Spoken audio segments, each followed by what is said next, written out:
Today it has become quite trendy to give, to do charity work, to be of service to others, to do sewa, as us Indians love to call it. Even corporations and businesses have actually jumped on to this bandwagon, whether it is to add to their image or it's because of real and genuine concern. You see, there's a shift in consciousness that is taking place in our world today. It's no longer about all the millions and billions of dollars you're making for self gratification, but it is now shifting toward how you're using all of this to be of service to humanity, to help elevate humanity. No matter the reason, I believe this increase in giving, of doing sewa, is quite a wonderful and beneficial act, and I encourage it to continue. But my platform is about spiritual expansion, to help us all to evolve and become conscious and loving beings. So I want to bring another dimension to giving to secure your spiritual progress and growth as well as mine. You see, many people are giving the wrong way. That is, not with the right motive or intention. And when you do that, that will keep keep you stuck in merely giving. And this type of giving will eventually fail and disappoint along the way. So I will share with you the only 3 ways to give to save your soul, but you will first have to face some dirty truths about giving that actually taints it. You see, when we can do that and recognize these truths in ourselves, only then we can go beyond them. Part of the trend today is for people to give just so that they can give to the underprivileged as a means for the giver to be happy, to find a purpose in life. You see, if you are doing this, then it means you are depending upon people who are worse off than you in some way to be a source of happiness for you. Just think about that. Giving to the underprivileged as a means to be happy. If you're doing this, I'm repeating it so that you'll catch it. If you're doing this, then it means you are depending upon people who are in a worse off position than you in some way, just so that you can be happy. You can find happiness. Now, doesn't that sound a bit ludicrous and very horrible for people suffering to be your source, your means of happiness, or to add to your image and reputation? You see, when you give from this space in you, and these people who receive from you don't tell you thanks or show their appreciation by using what you gave them in the way you would like them to use whatever it is you gave them, but they're using it in a way that pleases them and makes them happy, then what will happen to you is that you are going to end up becoming very unhappy and disappointed, because that type of giving had the wrong motive behind it. There is a level of expectation attached to your giving, and that means no appreciation means no recognition, because your identity ended up being tied up in your giving. And what happens with this type of giving? It opens the door up to unhappiness and to suffering. Attached to what you gave or did, attachment to whatever it is you give, to what it is you do for someone, will only end up leading you to sorrow. The receiver has benefited, and you didn't. You didn't even expand spiritually.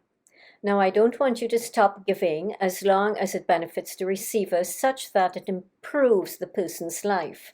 Because there are many people in this world today who are in dire need of help in varying ways, and you can actually make a positive difference in their lives. And you don't have to look far, as I always like to say. Just look around you and you'll find many people.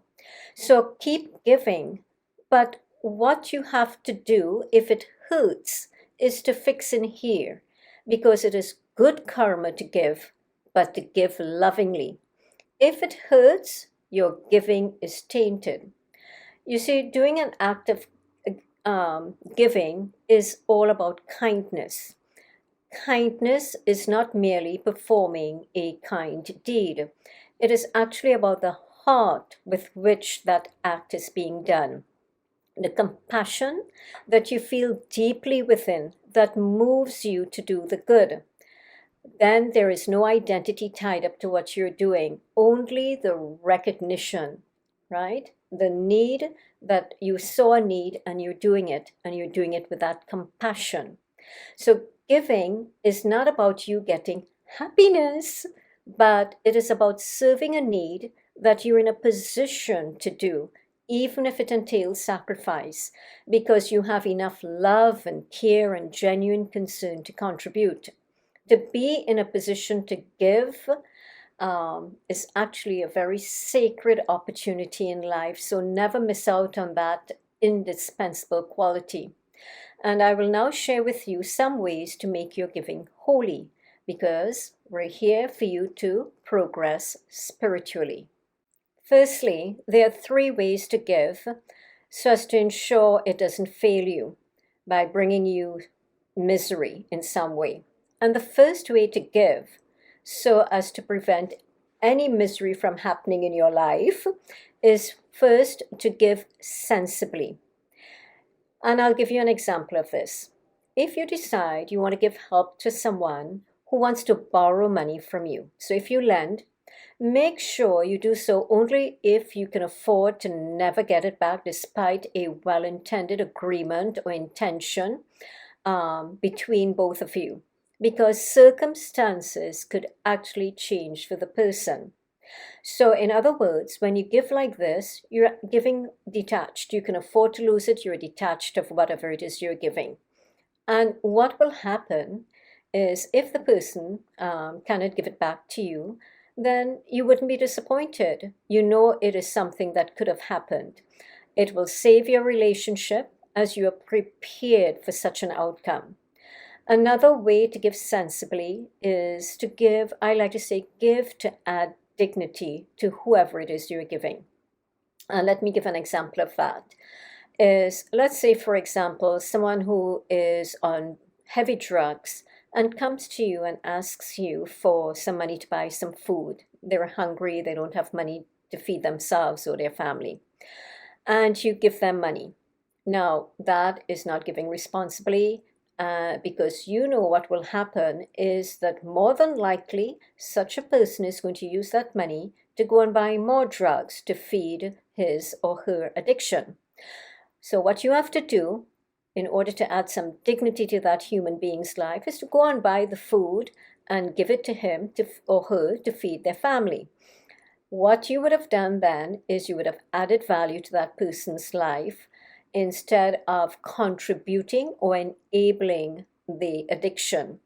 So if you can't do that, then at least go and get some expert help for the person, for them to come off their drugs. So whenever you give, always add dignity to your life. Never put yourself above them and they below you.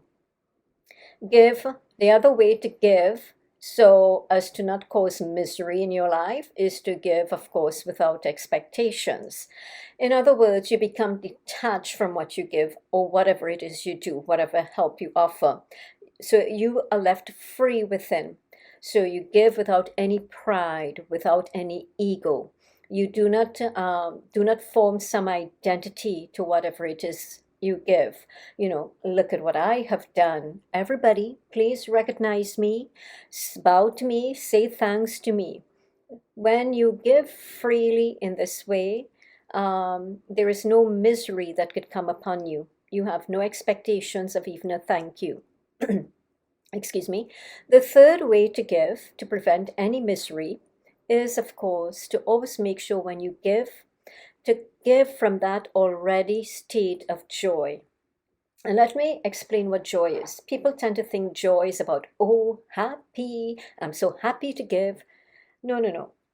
When Joy is about that quiet, beautiful place within you where you feel free, where there is genuine love, where there's genuine concern and genuine desire to help. That is a joyful place. Okay?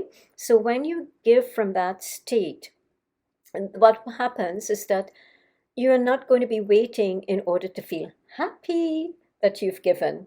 And so your joyful giving will never disappoint you because you're not seeking happiness from it. Your joy remains intact as a constant factor within you. It's not reliant on an outcome, on something out there in terms of what the person has done with whatever it is you've given to them. It exists already within. It is your natural state of being from which you are giving. Okay? So notice this difference between giving from a joyful place versus giving in order to be happy. And to be happy, it doesn't mean to say that when you give from that already state of joy, doesn't mean to say you wouldn't get some happiness. You could. And I'll give you an example. Last year, I had friends who came to visit me. They called me and asked, they wanted to spend some time with me.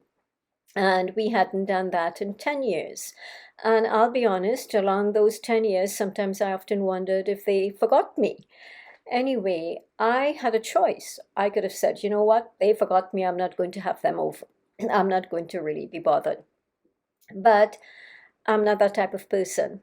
I could tell in their voice that they really wanted to come and see me and spend some time with me. And I was no way was going to rob them of that opportunity. So I opened my heart already from that caring place within me to satisfy their need to come and visit and spend time and go out and do something joyful with each other.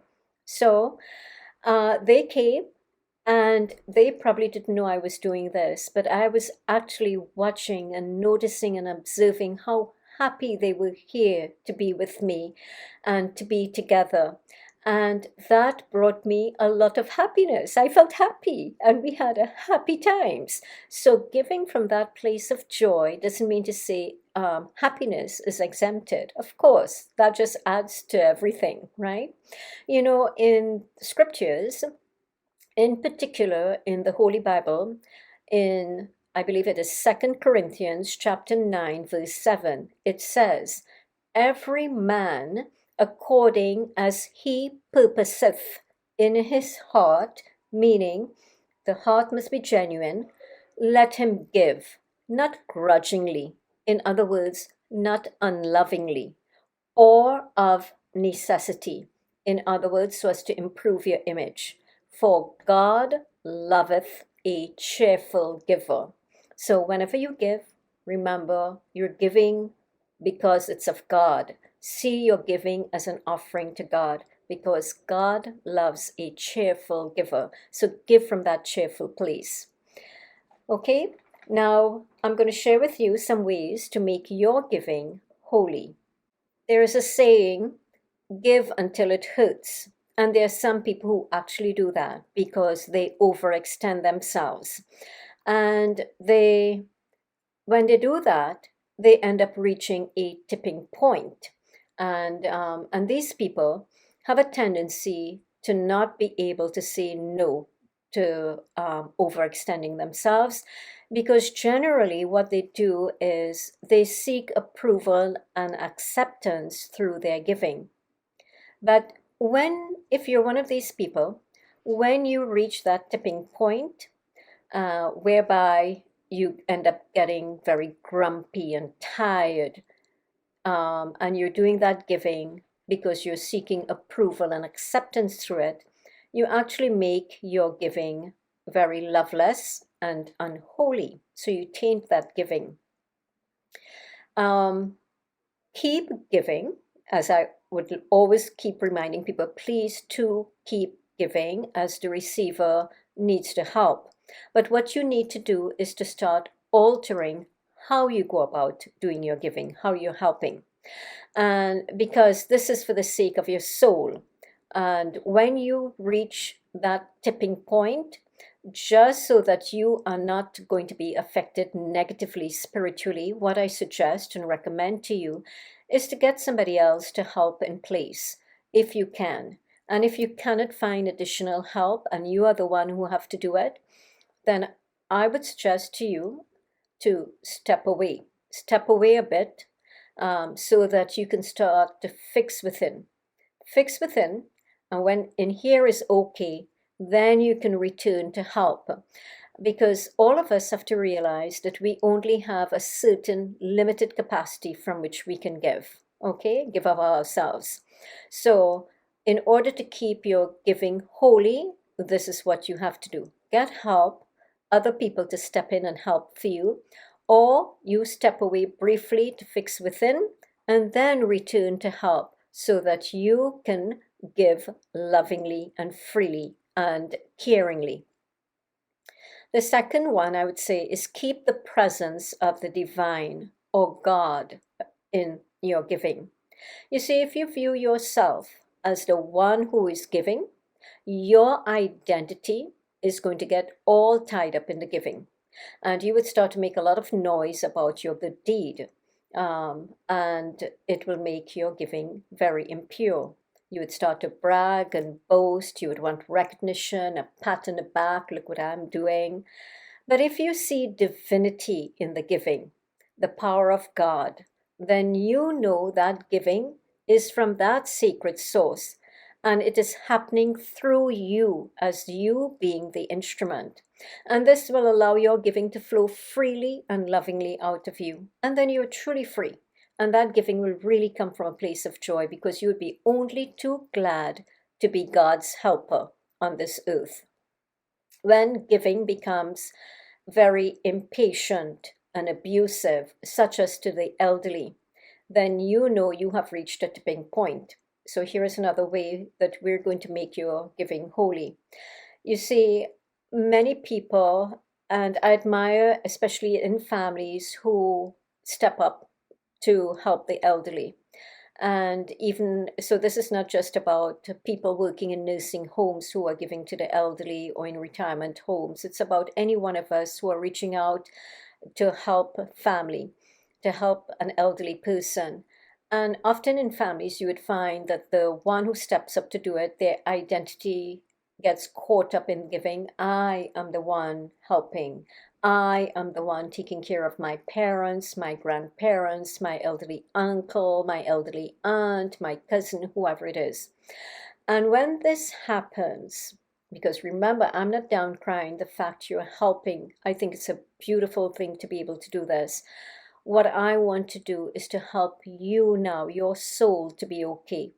So when you get into this place where you become very impatient and even abusive or say unkind things to an elderly, then I would say this is when you need to take stock and stop. Reevaluate the nature and the quality of your giving. You see, and this is when you are going to stop and start changing your viewpoint. You're going to see this as a great blessing that you have been divinely chosen to step in and do this kind, good, and sacred deed in this journey of life to help the elderly. Because often elderly people are very vulnerable and they feel very insecure. And that's not a nice place to be in. And so you would need to shift your viewpoint, get some rest, and then you can give more compassionately to them. And do so. I encourage you to do that because, one day you too would be in that receiving end and would want others to give to you lovingly and freely, not agitatingly and angrily or with some ulterior motive. You'd want to know that you're being treated very well. And for all of the givers to the elderly out there in the world, I know this is not an easy thing to do, but I know this much that it is a very beautiful, loving service you do for God. And there are many blessings yet to come your way for doing such a kind and caring deed. So I bow to you for that. So now let us test how loving and joyful your giving is, or how much loving and joyfully, how much, sorry, let me repeat that. Let us now test how lovingly and joyfully you can truly give. You see, it is very easy for us to go into our closets and sort out the clothes that we no longer need and would no longer wear or use. Take that and drop it off to the needy. Very easy for us when we go shopping at the grocery store to buy some extra food and drop it in the bin there so that others can take it to the food bank and then distribute it and even use the food to cook meals for the needy. Very easy for us to go and happily buy a gift card for coffee and give it to the homeless, or buy a cup of coffee for the person behind us in the line, or even buy a Christmas gift card for the underprivileged, a Christmas gift for the underprivileged. You see, all of this brings you happiness. It makes you feel good. And I say, please continue to do this because it is better to feel this way than to be so self-absorbed, wrapped up in yourself, in your own world, in all your needs and wants, and it's me, feeling sorry for yourself, depressed and anxious. So you know what? If these little acts of giving benefits the receiver and brings you a little happiness, then why not? Okay, continue. But I want you to expand spiritually. Always remember that. So let us test the joy in your giving rather than about you giving to just get happiness. And to do that, it means you have to actually do some hard giving, where it requires greater effort and sacrifice and even giving up some level of comfort. I have a friend who travels between two cities that takes her many hours to get to the other city just so that she can help her elderly aunts. And I think this is such an admirable thing. And it's not easy. Sometimes it's not convenient. And she has to do a lot of working around of things. And she has to leave her family well attended to.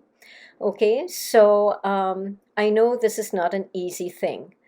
But it's hard giving, but she does it with a lot of joy in her heart.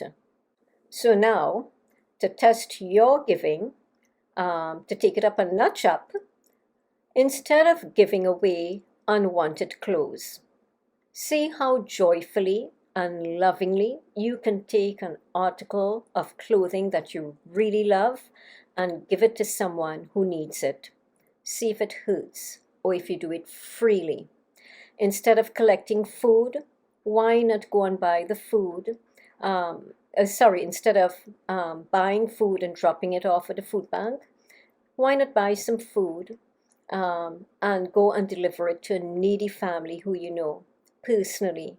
Go out of the way, drive whatever distance you need to, and do something like that.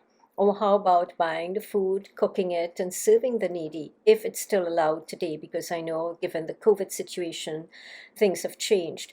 But this is just to give you an idea of how to take your giving to another level, where it requires effort, sacrifice of time, money, etc. And I recognize that not everybody is called to give in the same way, but 100% of the times, everybody is called to give lovingly and joyfully from your heart. Now, what about those who do not do charity work, help others, do seva, or give in any way? Well, I say for these people, they do not help others, nor do they help themselves as they cage their own souls. And what these type of people need to do is at least do some act of good in their lives, such as pray, meditate, send out loving and good thoughts, read scriptures, always send out good energy out into the atmosphere, into the universe. This is great vibration. Pray for the world, pray for others. This is an excellent way to help themselves and to help humanity. It's one of the greatest forms of giving if you can do that. always keep yourself in that vibrational state of love and care for humanity, so that at least if you can do that, you'll be helping improving yourself in some good manner so that you can evolve in some way spiritually, as well as it's helping the whole of humanity change the vibration in the atmosphere and impact others through great intention of good and loving thoughts and feelings towards them. In the prayer of St. Francis of Assisi, it says, "For it is in giving that we receive." So, what do we receive when we give? We receive, maybe we may receive things not in material form, although we can, because goodness always comes back in some way. But we definitely will receive blessings with regard to having no time to waste in idleness, to let your thoughts go into dark places and think negatively. It makes you appreciate all the good you have in your life, because when you go and you see help others who are less fortunate than yourself, you really see what you have as great blessings, and it brightens up your world. You feel less empty. There is no time to feel sorry for yourself and your own problems. In fact, you'll feel rejuvenated and alive to even solve your own problems. You would not end up being a victim, because when you're focused on yourself, often you go into that dark place and become victim. But when you start to serve and help others who need help, who are less fortunate than you, or maybe somebody who need help in another way, they may not necessarily be less fortunate financially or materially, but actually need help to do something. What happens? It places you in a very empowering way, because you can actually see, hey, I can do something here. I can make a difference. And when you do that, it humbles you when you can see that. You would realize how privileged you are, how blessed you are to be in such a position to give lovingly and joyfully. And the good you give, I will guarantee you, anytime you give good out from a pure place within you, that good will always come back to you in some way. Giving is actually an expression of gratitude for all you are blessed with. So give with absolutely no expectation of return, so you do not bind the receiver nor yourself to that act of giving. And then you are free. You see, some people tend to give to others, even if they give to a friend, and they expect the friend to give back to them. But I'll tell you, if you do that, you're going to bring misery into your life. You're going to bind you to your receiver, and your umbilical cord is going to be bound to each other, and you don't want that. Cut that umbilical cord, give freely, and listen to how life works. How life works is, no matter who you give to, life has a way that when you're in a time of need, it will always bring to you some help. Some good will come back to you, and it may not be from the person who you give, but God, life, the universe will send you or bring you to some kind of resource or help. So give freely. One who gives with absolutely no expectation of return is truly connected to the divine source and has a great faith in that divine source, and views oneself only as the instrument to give, and gives out of joy instead of giving in order to feel filled, purposeful, and happy. Then that type of giving can never ever disappoint. And if you must find a purpose, then I would say, of course, it's a great way to find a purpose. Give, give. If giving makes you feel purposeful and meaningful, then do it. It is a good place, as you would be able to help elevate humanity in some way, and you yourself wouldn't end up in a worthless position. So do not stop giving. Just adjust within yourself so that you can evolve spiritually by giving joyfully, freely, lovingly, and peacefully. So let me conclude now by encouraging you to make your giving holy by watching your thoughts, the intention, the emotion and feelings behind your giving. Notice the words you speak to and about the receiver. Ensure you don't put yourself up there and put the person down there so that you go about boasting how you gave to that person. Always watch the words you speak to and about the receiver. Watch your attitude with which you give, how caringly and lovingly and detached. You see, remember, this is not about being happy. This is about the purity with which you give, the purity in your giving. So purify your giving because this is about your soul. And never forget this. Keep it always at the forefront. And finally, always remember that all giving must be preceded by, accompanied with, and followed by joy to keep the presence of God, light, love, and freedom in your giving. So see your giving as an offering to divine source. And let me share with you a little quote here from a book I've read many years ago. It's called Living with the Himalayan Masters by Swami Rama. And this is what he had to say about giving. He says here, a selfish man can never imagine the state of realization or God realization, for he remains within the limited boundaries built by his ego.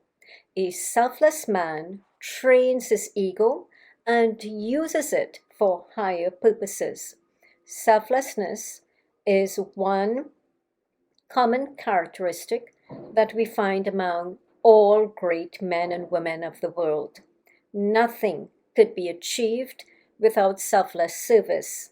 All the rituals and knowledge of the scriptures are in vain if actions are performed without selflessness. So I encourage you now to go out into the world and light up people's lives lovingly with hope and much needed help because you're a beautiful soul. I know that, and you want to become an expansive being, doing good and making a positive difference in God's creation, in God's world.